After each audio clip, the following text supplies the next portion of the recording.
중학교 한 2학년 때부터 이제 본격화되는 이 암기식 공부.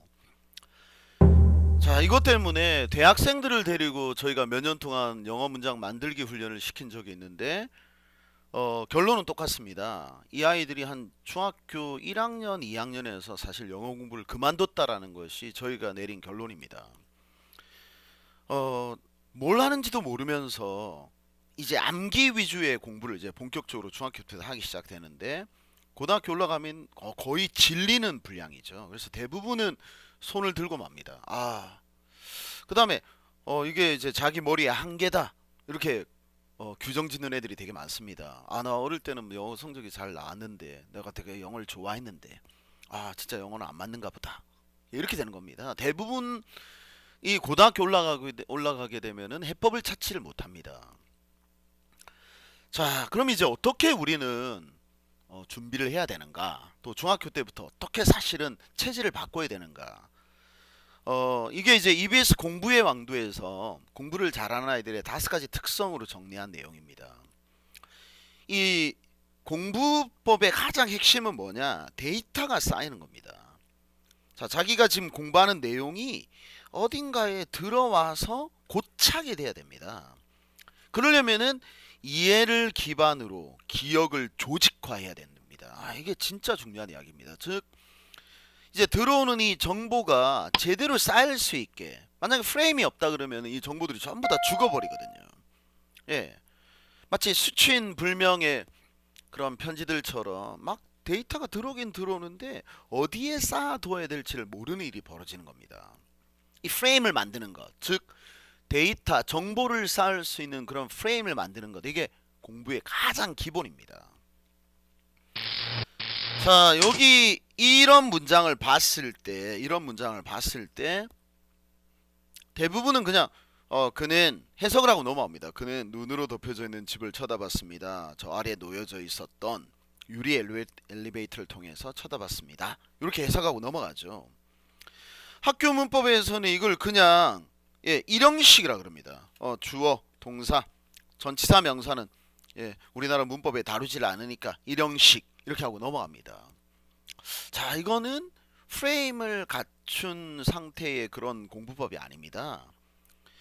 영어 문장을 만드는 프레임을 가지고 있는 사람들은 이걸 보면서 이 배치가 좀 이상하다. 자, 요 동사 밑에 이렇게 2개의 정보가 달라붙었는데 이거는 이제 영어 문장을 아는 사람들은 항상 접하는 구조입니다.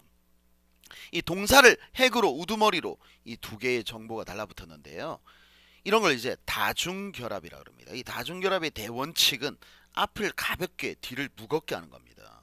그래서 이 녀석을 뒤로 배치하는 것이 아주 자연스럽습니다. 이렇게요.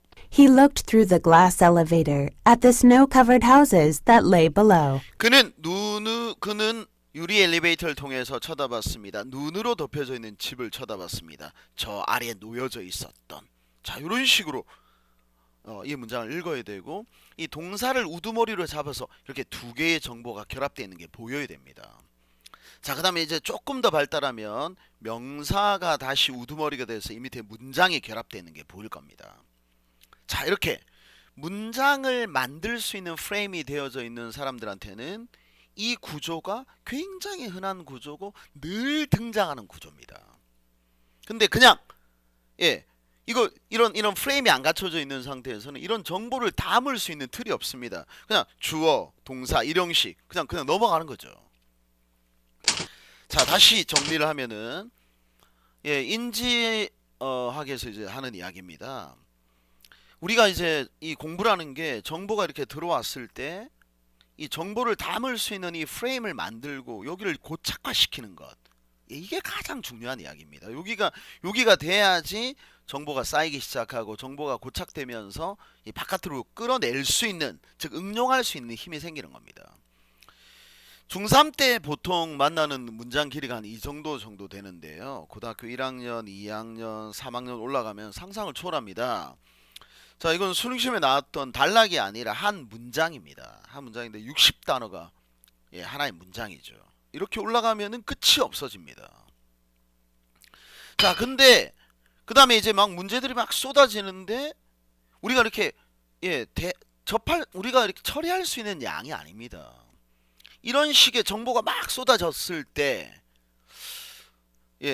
이 문제를 위한 문제만 풀다가 암기를 위한 암기만 하다가 이런 문장 프레임을 만들어야 되는, 즉 문장을 만들 수 있는 기반 위에서 데이터가 쌓이면서 이제 응용이 되고 끌어내는 공부가 돼야 되는데, 이렇게 끌어내는 게 이제 고등학교 공부가 돼야 됩니다.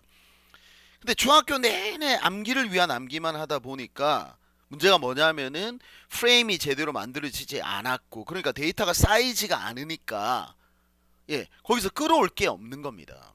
이건 마치 우리가 하는 공부가 뭐냐면은 이제 한국어 문장 프레임, 한국어를 만들 수 있는 문장 프레임에다가 그냥 영어 데이터를, 그냥 영어 단어를 자꾸 집어넣고 막 이걸 가지고 막 퍼즐 맞추듯이 해석을 하고 답을 내려고 하는 그런 식의 공부에 빠져 있는 겁니다. 이거는 마치 엉뚱한 주전자에다 물을 계속 부으면서 다른 주전자에서 물이 나올 거를 기대하는 거하고 똑같습니다. 즉 프레임이 없는 상태에서는 계속 한국어 퍼즐 게임식으로 공부를 할 수밖에 없게 되고, 이 양이 올라가니까 엄청난 피로감과 혐오감에 시달리게 됩니다. 그러면서 내가 영어는 안 맞구나 라는 그런 영어 자체에 대한 왜곡된 인식을 가지게 되는 겁니다.